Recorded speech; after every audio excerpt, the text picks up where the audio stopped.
John Dee en Bohemia. Los viajeros se reunieron en el poblado de Tilburg, cerca de la frontera con Flandes, con Hieronymus Scotus, enviado especial del emperador Rodolfo II. Este misterioso personaje, conocido también como Scoto, que era emisario diplomático y exorcista oficial del emperador, se presentó acompañado por una escolta de 30 arcabuceros. Desde un principio se mostró locuaz y durante el largo y fatigoso viaje no cesó de referirse a temas de magia y ocultismo de los que hablaba con bastante soltura, cosa insólita. Se maravillaba John Dee en alguien que provenía de una corte católica. Claro que el sabio inglés aún no había llegado a Praga y por lo tanto no podía sospechar hasta qué punto la corte de Rodolfo II se había convertido en la meca de los ocultistas y magos de Europa.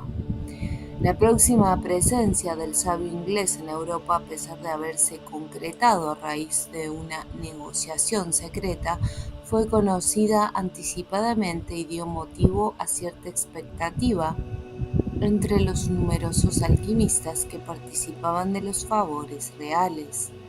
John Dee llegaba precedido por una dudosa celebridad como mago y nigromante que en realidad poca relación tenía con su profesión de matemático y óptico, y se esperaba de él que hiciese grandes prodigios en su audiencia con el emperador Rodolfo II. También la existencia del espejo mágico era públicamente conocida por noticias provenientes de Inglaterra, y la posibilidad de contemplarlo y hasta de ver a través de él a los ángeles instructores agregaba un doble interés a su visita. En síntesis, que en Praga se preparaba todo un recibimiento para celebrar la llegada del sabio. Se esperaba que diera una conferencia en la universidad a la que asistirían las inteligencias más despiertas de la corte, y dependiendo del impacto que la misma causara entre los asistentes, muchos serían los que se ofrecerían para servir como discípulos a la espera de conquistar valiosas revelaciones. Tales noticias las comunicaban gentilmente el mago Scoto mientras emprendían la primera parte del viaje, que consistía en marchas hacia el sudeste hasta dar con el Rin, distante unos 150 kilómetros. Y durante todo el trayecto sería este enviado diplomático quien primero intentaría sonsacar los secretos de John Dee. Para ello trataba de ganar su confianza mediante la confidencia de valiosa información sobre la vida pública y privada de muchísimos príncipes y señores, temas sobre el que parecía particularmente versado. Hay que situarse en la Edad Media, en tiempos en que todo desplazamiento, toda actividad, incluso la vida misma, dependerían del capricho de algún señor, para comprender el incalculable valor que significaba disponer de tales chismes. Por eso John Dee asimilaba ávidamente estos datos, pero no satisfacía en la misma medida la expectativa de Scoto, retribuyendo su buena predisposición con revelaciones esotéricas. Por lo menos eso era lo que pensaba el exorcista, aunque se cuidaba muy bien de demostrarlo. Había seguido una antigua ruta comercial, la que una semana después los ponía a la vista de Colonia, ciudad heredera de aquella colonia agripina que los romanos bautizaron en honor del general Agripa, quien fuera enviado por el emperador Augusto para pacificar a los germanos. De allí tomarían el antiguo camino romano que bordea el Rin y atraviesa longitudinalmente a la Renania, es decir, la tierra de Rin, que marcaba antiguamente la frontera sobre la civilización y el mundo de los bárbaros. Las instrucciones que tenía Scoto para obtener máxima seguridad en el viaje consistían en seguir una trayectoria que incluye el tránsito por territorios vasallos del emperador alemán cuyos señores estuviesen en las mejores relaciones con la corona y evitar toda infidencia sobre el verdadero motivo de la presencia de los viajeros. Esta última condición se debía al interés que había cobrado entre los nobles en los siglos XV y XVI la fabricación de oro y la feroz competencia con que eran buscados los alquimistas o quienes decían serlo. No era raro en esos tiempos que un príncipe falto de dinero secuestrara a un alquimista en las mazmorras de su castillo y le sometiera a tormento para obligarle a confesar el secreto de la piedra filosofal o a producir el dorado metal. Ese peligro trataba de conjurar Escroto recurriendo a la reserva, pero como ya hemos dicho, se trataba de una precaución inútil desde que la fama de John Dee estaba bastante divulgada y había corrido la noticia de que el emperador le esperaba. En Colonia se hallaba al frente el príncipe elector Alberto de Baviera, quien era además obispo católico y celoso luchador de la Contrarreforma, causa por la que se había librado una guerra reciente, en 1583, contra el arzobispo Gebardo de Valburgo, quien apostaría a la doctrina católica para hacerse protestante.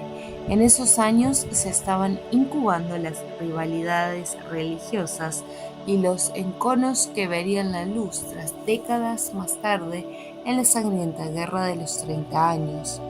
De cualquier manera, Rodolfo II, demasiado ocupado en indagar los misterios de la alquimia o en estudiar las gemas que se hacía traer de todas partes del mundo, no participaba activamente de tales luchas religiosas.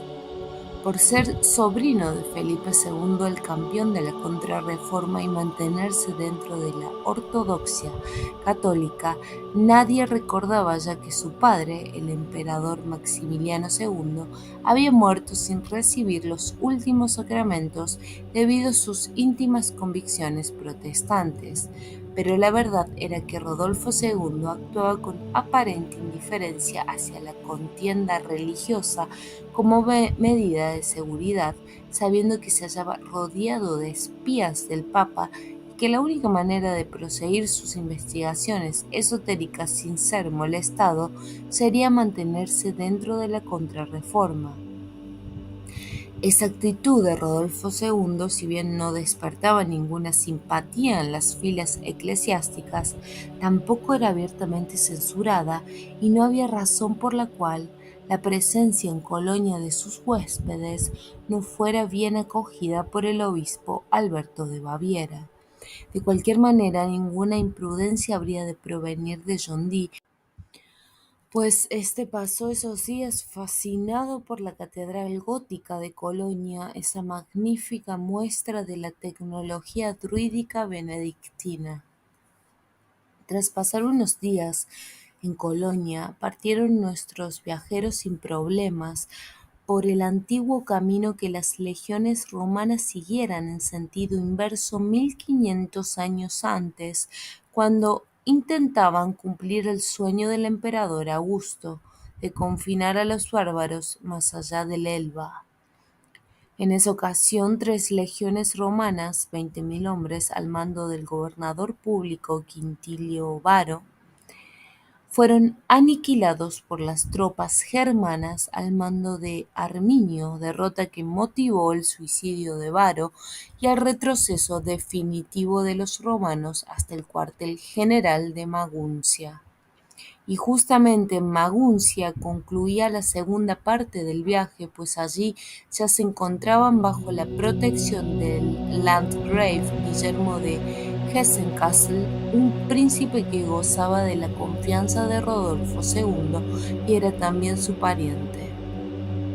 Luego de permanecer algunos días en Maguncia, la ciudad en la que Gutenberg inventara la imprenta de tipos móviles 40 años antes, y otros pocos días en el castillo que el señor de Hessen poseía en Frankfurt, partieron nuestros héroes para cumplir cumplir la tercera y última etapa del largo viaje.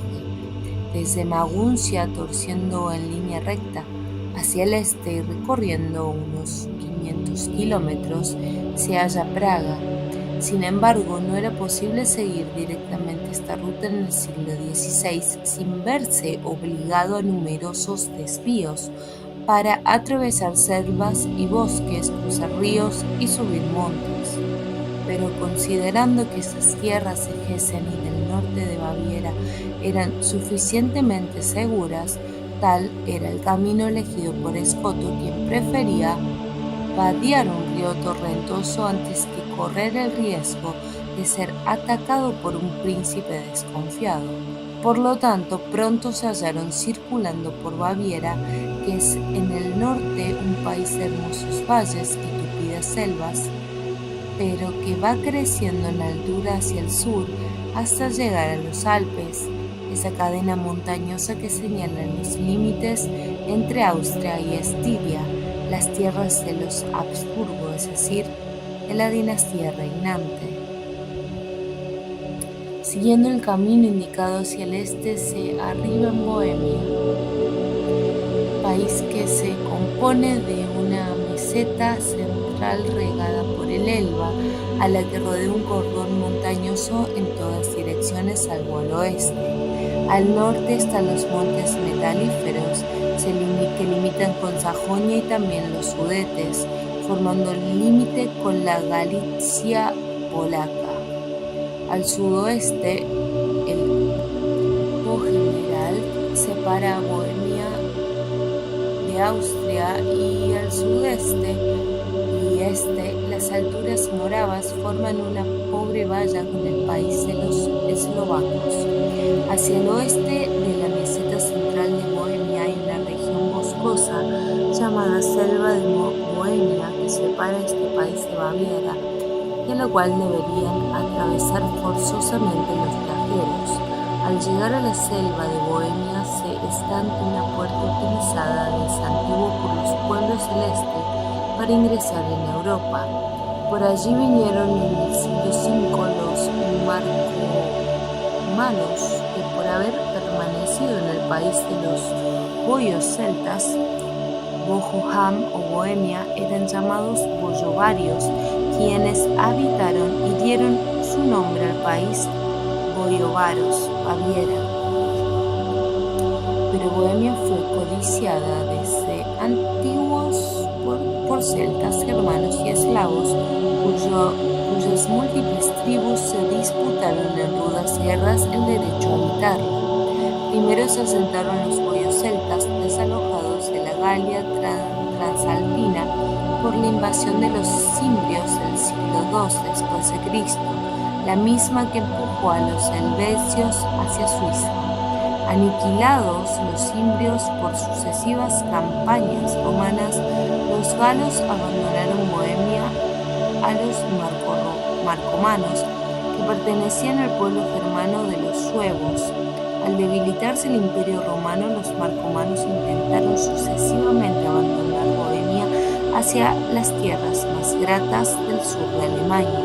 Esta actitud motivó, entre otras, la expedición del emperador Marco Aurelio en el siglo II después de Cristo, cuyo poderoso ejército atravesó Bohemia y llegó hasta Galicia sin conseguir su objetivo. En el siglo V, como ya dijimos, los marcomanos pasaron la selva de Bohemia y ocuparon Baviera, pero otros pueblos provenientes del este reclamaban también a la disputada meseta. Tras los suevos, que era un pueblo germánico dividido en numerosas tribus, como los marcomanos, los guados, los hermunduros, los francos bárbaros, los semnones, etc., venían avanzando algunos grupos de vendos, es decir, eslavos, entre los que se destacaban los checos, los eslovacos y los polacos. En Bohemia logran asentarse los checos, quienes compartirían en adelante este privilegio con los nuevos, unificados luego bajo la denominación común de alemanes. Pero un tercer pueblo llamado Magyar, de raza amarilla y emparentado con los hunos, intentaría vanamente ocupar Bohemia y Moravia, asolando ambos países desde Hungría su base de ataque. Sin embargo, los magiares jamás lograrían su propósito y pronto Bohemia sería un reino cuya corona, después de Carlomagno y especialmente durante el Imperio Romano Germánico, se disputarían encarnizadamente los checos y los alemanes. En 1250 moriría en la Apulia italiana, entonces reino de Sicilia, el emperador romano-germano Federico II Hohenstaufen. A su muerte y a la pronta ejecución de sus 3 hijos sobrevivientes, se extinguió la estirpe hiperbórea de los Staufen, ingresando el reino a ese periodo que los historiadores denominan interregnum, reino entre dos reinos, caracterizado por la cefalía del poder con la elección simultánea de 2 reyes, uno güelfo y el otro gibelino, tan débiles que se neutralizaban mutuamente. Recién en 1273, merced a una fábula, el resurgimiento de la institución de los 7 príncipes electores, que de hecho nunca había funcionado antes, se conviene nombrar rey de Alemania al conde de Suabia, Rodolfo Habsburgo. En este episodio debemos recordar 2 cosas. Primero, uno de los 7 electores era el rey de Bohemia. Segundo, el conde Rodolfo de Suabia marca con su reinado el ascenso de la casa Habsburgo, familia señorial de linaje hiperbóreo muy puro, que tuvo tremenda influencia sobre los tronos de Europa hasta el siglo XIX. Aclaración: el linaje de los Habsburgo solo decayó cuando sucesivos casamientos con varias plebeyas de origen hebreo, pero de suculenta dote, produjo en la sangre familiar una terrible confusión estratégica, pérdida de la mine, con las funestas consecuencias para la Casa de Austria que todos conocemos. Conviene recordar, como complemento de la historia que estamos narrando, que la madre de Fernando el Católico, rey de España muerto en 1516, fue la judía Enríquez. La hija de Fernando el Católico, Juana la Loca, casada con Felipe el Hermoso, tuvo 2 hijas, el emperador Carlos V y Fernando I. De este último desciende la rama de los Habsburgos alemanes. El emperador Rodolfo II, uno de los protagonistas principales en nuestra historia, era nieto de Fernando I y por lo tanto llevaba en sus venas la sangre judía de su antepasada Enríquez. Cómo esta contaminación impidió a Rodolfo II alcanzar la mutación en divino hiperbóreo inmortal, según se verá más adelante, hemos creído conveniente realizar la presente aclaración. Rodolfo Habsburgo, después de una guerra con el rey Ottokar II de Bohemia y del posterior asesinato de este, obtiene como botín Austria-Estiria para la herencia de su casa, quedando Bohemia y Moravia en poder de Wenzel II, hijo de Ottokar.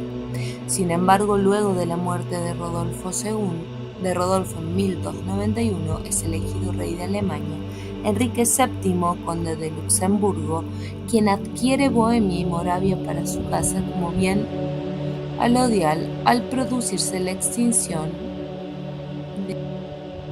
de las dinastías reinantes. La guerra que Rodolfo Habsburgo sostuvo con el rey Ottokar II de Bohemia fue ganada por los alemanes en la gran batalla de Marchfeld el 26 de agosto de 1278. Sin embargo, esta victoria, lejos de ser beneficiosa, señaló una separación permanente entre la población checa y alemana. En efecto, dice el historiador Johannes Haller, según todas las previsiones, la continuidad de la unión con los territorios alemanes vecinos, tal como se había producido en tiempos de Ottokar II, habría llevado con el tiempo a la adaptación y la fusión de las poblaciones alemana, checa, de modo análogo a como en otros territorios al este del Elba, en Mecklemburgo, Pomerania, Silesia y Prusia, las poblaciones venda y prusianas se fueron alemanizando gradualmente. En tanto que la separación para la victoria de Rodolfo llevaba aparejada, vino a interrumpir dicho proceso, acentuó la antipatía natural entre los pueblos y contribuyó esencialmente a que en el siglo XV el nacionalismo checo del husitismo se volviera hostil contra el germanismo. Cabe destacar que mientras reinó la Casa de Luxemburgo de 1308 a 1439, otorgó siempre a Bohemia una especial atención. Como ejemplo, basta recordar que el rey Carlos IV, nieto de Enrique VII, fue quien fundó en 1348 la Universidad de Praga, la primera de Alemania, y elevó su corte al más alto nivel de la ciencia y el arte medieval. Años después fallece el rey de Alemania, Sigmundo, último de los Luxemburgos. Es elegido en 1438 su yerno, Alberto II Habsburgo, retornando definitivamente esta casa al trono alemán y conservando en adelante la corona de Bohemia, que un descendiente conocido por nosotros, el emperador alquimista Rodolfo II, lucirá 150 años más tarde. Pronto la caravana conducida por Hieronymus Scotus atravesó la selva de Bohemia y comenzó a marchar por un cuidado sendero que lindaba con numerosos campos labrados y que ofrecía la sorpresa al descender de una loma o cruzar un bosquecillo y mostrar la súbita aparición de los más bellos poblados que John Dee hubiese visto jamás. Eran únicos por su cuidada prolijidad y una perfecta integración al paisaje que los hacía parecer casi como fenómenos naturales. Los pueblitos ingleses tan distintos, pensaba John Dee, han sido construidos con el deliberado propósito de afirmar inequívocamente su calidad humana, y por eso se ven siempre como recortados en el horizonte. En cambio, estos pueblos de cuentos de hadas se hallan entrelazados con la naturaleza, confundidos en el mundo circundante de tal modo que no es posible para la inteligencia del observador extraerlos de allí sin provocar una anormal mutilación al resto del paisaje.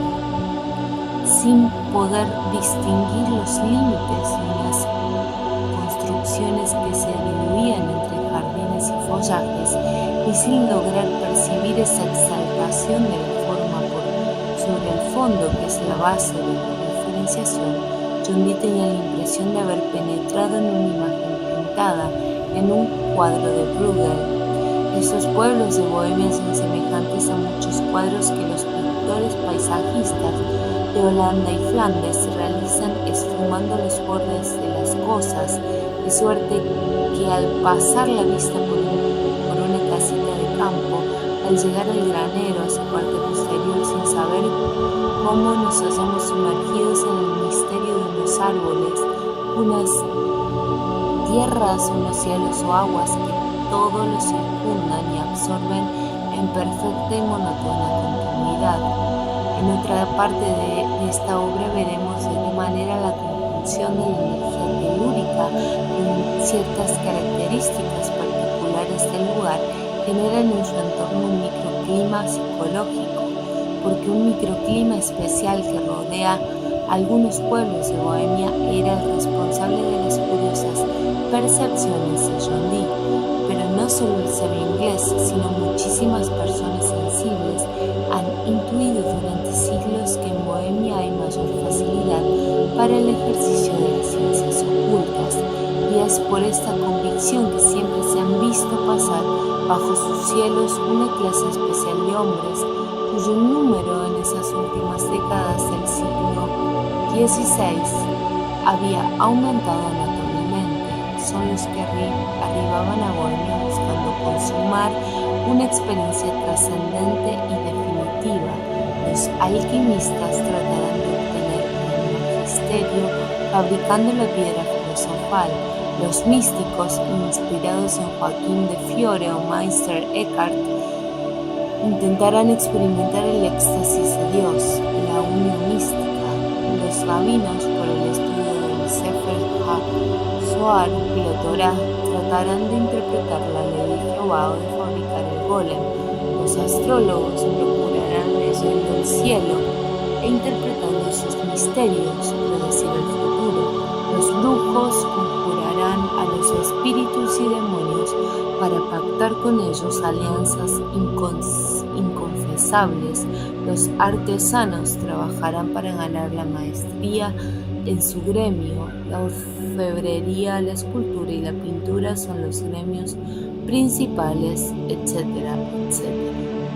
Todos estos hombres, muchos de los cuales son sin duda farsantes y charlatanes, pero otros seguramente son personas serias y hasta peligrosas, han elegido Bohemia para llevar a cabo su experiencia más importante y en particular se dirigen directamente a Praga, la ciudad milenaria. ¿Por qué Praga? John Dee, que acompañaba la caravana dirigida por el mago Escoto y ya se hallaba a la vista de Praga, lo descubrió enseguida. La meseta central de Bohemia se halla regada por el Elba, ese río que atraviesa Alemania, para morir en el Mar del Norte, en el lejano Oststein, o sea, en la antigua Frisia. La tierra gredosa de la meseta es drenada por el Elba, sus afluentes, el Ore, el Moldava, el Vergunca, el Vlatva, etc. Y Praga se asienta a orillas del Vlatva, un afluente del Elba cuyas aguas nacidas en los montes de los gigantes transportan fuertes corrientes de energía telúrica. Pero eso no es todo. Praga se halla edificada sobre un poderoso vórtice de energía telúrica, de particulares cualidades de las cuales insinuamos algo al estudiar la historia de Nimrod. Tratamos sobre este tema más extensamente en otra parte de esta narración. Por ahora digamos solamente que el vórtice en sí representa un puente entre el mundo concreto y planos más sutiles de existencia. Más técnicamente puede decirse que la presencia del vórtice debilita la barrera de interacción de planos, dotando al lugar de vibraciones adecuadas para canalizar las energías telúricas y astrales y practicar toda clase de taumaturgia. Estas propiedades que posee Praga son evidentemente las responsables de la atracción que ejerció desde siempre sobre los amantes del misterio, y es ahora en 1585 cuando el número de tales visitantes es mayor que nunca. La explicación de ese súbito interés por Praga debe buscarse en el hecho de que, siendo la ciudad capital imperial y estando al frente de la misma un rey tolerante y sabio como Rodolfo II, él mismo se confiesa magister de la alquimia. Las ventajas para los extraños visitantes son muchas. Es posible, por ejemplo, que alguien logre demostrar la maestría o el magisterio realizando una demostración de su arte al emperador, quien, si tal prueba es positiva, no vacilará en premiar ricamente el talento exhibido, aparte de la fantástica posibilidad de practicar con seguridad unas artes que en todas partes del mundo se las considera oficialmente demoníacas y se las castiga con la hoguera. Esta ventaja de contar con una ciudad que posee realmente un centro telúrico de poder. Se comprende entonces que tales ventajas atrajeran a un número enorme de personas que poblaban la calle de los alquimistas, el barrio judío, las corporaciones de gremios y algunos castillos y condados cedidos por el generoso emperador para que ciertos sabios de gran nivel prosiguieran sus estudios. Es el caso del astrónomo Tycho Brahe, que pudo instalar un observatorio en Uranienburg disponiendo para su uso del castillo de Benátek, a donde vino a recibir en 1600 Johannes Kepler, el gran astrónomo descubridor de las leyes que rigen el movimiento de los planetas alrededor del Sol. Pero también rodeaban a Rodolfo II personas menos rigurosas que Brahe y Kepler. 200 alquimistas se hallaban a sueldo del emperador, sin contar otros 500 que esperaban entre retortas, matraces y crisoles la oportunidad de lograr un resultado lo suficientemente vistoso como para valer un subsidio real. También los sabios judíos eran admitidos en la corte del emperador, principalmente por medio de su médico Tadeo Haghecht, oriundo de Praga, quien se hacía llamar Hagesius. Este siniestro personaje acercó al emperador al judío David Gans, famoso autor de una historia de Talmud, y también preparó varias entrevistas con el alto rabino Judá Loev ben Besalet de Praga. Este último personaje, Loev, obtuvo una inquebrantable celebridad por ser el primer judío que dio vida al golem, el robot indestructible construido con arcilla y animado mediante fórmulas cabalísticas que permiten insuflarle el soplo de Jehová Satanás. Se controlaba al monstruo escribiendo en su frente la palabra hebrea emet, verdad, la cual no afectaba sus funciones vitales, pero si se borraba la e, quedaba met, que significa muerte, y automáticamente se destruía el golem. Rodolfo II recibió muchas veces al rabino Loev, y es posible que lo subsidiara en secreto según era su costumbre. Evitaremos detallar la innumerable cantidad de curiosos personajes que componían la corte del emperador. No hablaremos, por ejemplo, de la poderosa corporación de artesanos, de los expertos en gemas preciosas, etc., y solo nombraremos a George Poppel von Lobkowitz, representante del Papa, los ministros Wolfgang Rumpf y Paul Sigtraudsson, el banquero judío y consejo real Jacobo Basevi, pues todos ellos tienen especial intervención en esta historia. Esta era pues la Praga imperial que recibía a John Dee como uno de los sabios más importantes del siglo, una ciudad invadida por extraños personajes que gustan transitar por el borde del abismo, pero con una universidad prestigiosa que se contaba entre las primeras de Europa, a pesar de la deserción de los profesores alemanes que 170 años atrás se marcharon a Leipzig. En esa oportunidad el checo Juan Hus, antiguo profesor inspirado en la corriente mística del inglés Juan Wycliffe, discípulo del hiperbóreo Joaquim de Fiore, atacó la corrupción de la Iglesia y llamó públicamente a los cristianos a retomar el cristianismo primitivo. Fue excomulgado en 1412, pero el pueblo checo lo nombró rector de la universidad y desde su púlpito afirmó la supremacía del Cristo cósmico viviente por sobre la autoridad fosilizada del Papa. Esta postura imprudente que adoptó Juan Hus motivó que 3 cruzadas de la Iglesia Católica, como 200 años antes en el Languedoc cátaro, llegaran a Bohemia para reprimir la herejía husita. Aunque las cruzadas no pudieron obtener ninguna victoria por las armas, digamos, en rigor de la verdad que sufrieron grandes derrotas, lograron hacerse con Juan Hus mediante un engaño que consistió en asegurar la inmunidad para pactar una tregua. Cuando Juan Hus se presentó ante el rey Segismundo en el concilio de Constanza, este le cogió y a poco fue a parar a la hoguera, munido aún del salvoconducto real.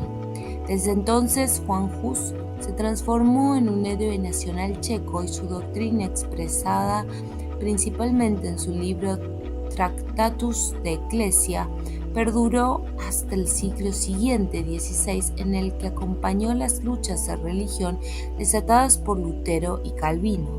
Durante todo el siglo XVI se sucedieron las luchas y avivaron los éconos que estallarían con singular violencia en la Guerra de los 30 años. Cuando John Dee y el druida Kelly llegaron a la lejana Praga, estaban lo suficientemente agotados como para pretender otra cosa que tomar un descanso inmediato. Para cumplir con esta necesaria recuperación, Escoto dispuso que ambas parejas fueran alojadas en un monasterio franciscano que funcionaba en el castillo de los antiguos duques de Bohemia. Tal elección no satisfacía a John Dee, a quien producía un particular espanto la presencia de los frailes, pues desconfiaba de que sus anfitriones deseasen conocer el contenido del cajón blindado. Mas no existiendo posibilidad de modificar esa disposición, pronto estuvieron los cuatro dedicados a higienizarse y descansar. Enterado Rodolfo II de la presencia de los ingleses en su corte, a pesar de que la impaciencia le causaba palpitaciones, un mal de la familia Habsburgo, decidió otorgar 8 días de descanso y atenciones a sus huéspedes antes de concederles una audiencia. Esos días pasaron volando y así fue como una tarde el sabio fue conducido al Palacio Imperial para su presentación formal. Durante los días de descanso, Kelly se dedicó a conseguir el favor de Escoto, cosa que logró incondicionalmente cuando prometió a éste entregarle parte del polvo rojo. El exorcista ambicionaba obtener el magisterio de la alquimia y el astuto druida alentó dicha expectativa con la promesa de suministrarle el polvo y enseñarle la manera de fabricarlo. Por eso, frente a la resistencia de John Dee, que contaba con entrevistarse a solas con Rodolfo II, Escoto anunció que el emperador esperaba a ambos, pues la fama de Kelly como alquimista y fabricante de oro había llegado a su corte y deseaba vivamente conocerlo. De esa manera, junto a John Dee, estaban también Kelly y Escoto cuando el emperador hizo su entrada en la antesala real. Acompañaba a Rodolfo II su entrañable amigo, el noble Wilhelm von Rosenberg, bohemio de sangre germana, y el inefable Hagesius. Luego de los corteses saludos de la época, Rodolfo se dirigió resueltamente a John Dee. Debéis saber, doctor señor, que he negociado durante años con vuestra dura soberana para obtener el placer de esta entrevista. Había desesperado ya de que alguien viniera a Inglaterra a enseñarme ese trofeo pagano tan admirable que costara la vida de mi sobrino Federico de Borgoña. Pero he aquí que disfruto del doble placer de recibir el trofeo de manos de un sabio de vuestra altura. Ignoro qué ha hecho cambiar de parecer a la reina Isabel, pero a lo que ello sea deben agregarse seguramente las permanentes invocaciones al Altísimo que llevo haciendo desde hace mucho tiempo atrás para ganar su favor en este asunto. Rodolfo II hablaba sin una pizca de ironía, impacientándose porque John Dee no le alargaba inmediatamente el espejo.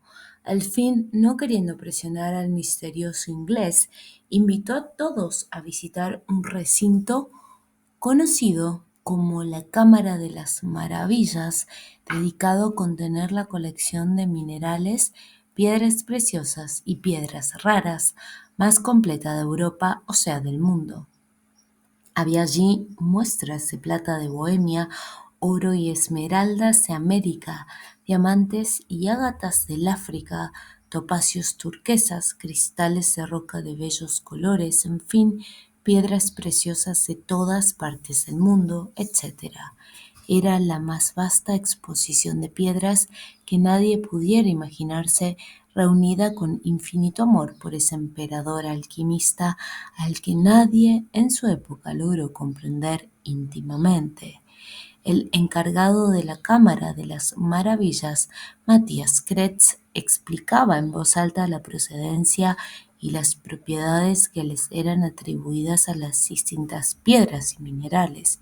Frecuentemente consultaba un libro titulado Gemarum et Lapidum Historia, editado en Praga por orden del mismo Rodolfo II y escrito a su pedido por el médico real Anselmo Voet de Vot. En las piedras está encerrada una porción del alma cósmica, explicaba en voz alta Hagesius, y estudiando sus propiedades lograremos comprender los arcanos del cosmos. La sala era enorme con bóvedas de amplios arcos de piedra gris apoyados en gruesas columnas. Estaba amueblada con armarios y mesas repletas de piezas clasificadas y con multitud de baúles blindados con barras de acero en los que se depositaban los objetos más valiosos. En el piso casi no había lugar para transitar debido a las tinas y barriles destinados a albergar rocas y tierras traídas de lugares remotos. Contra una pared, una pesada y larga mesa sostenía cientos de matraces y frascos con líquidos preciosos de la más diversa procedencia. Es natural que este espectáculo causara el asombro de los viajeros y que hasta un druida como Kelly se distrajera momentáneamente. Eso fue lo que ocurrió cuando Kelly se separó del grupo, acompañado de Hagesius, a quien intentaba convencer para que le mostrara la famosa piedra índica. Esa piedra, aparentemente un besoar, aparece mencionada en el antiguo bestiario medieval El Fisiólogo como remedio infalible para la hidropesia, enfermedad que aquejaba al druida. Aprovechando ese momento, John Dee apartó al emperador y le manifestó la necesidad de sostener una entrevista a solas, solicitud inaudita por provenir de un extranjero sin ningún derecho en el Imperio alemán, pero perfectamente justificada en el caso de tratarse de asuntos diplomáticos o esotéricos. Y sobre este último tema, Rodolfo II mantenía permanentes y reservadas reuniones con magos y ocultistas de todo el mundo. Nos veremos esta noche, dijo el emperador, pero estará presente mi fiel Wilhelm, a quien nada reservo sobre las cosas del espíritu. Tal condición no desagradó al sabio inglés, pues ya había percibido la vinculación carismática que le unía con el conde von Rosenberg en el misterio de la sangre pura y sabía que este era también un Viria despierto.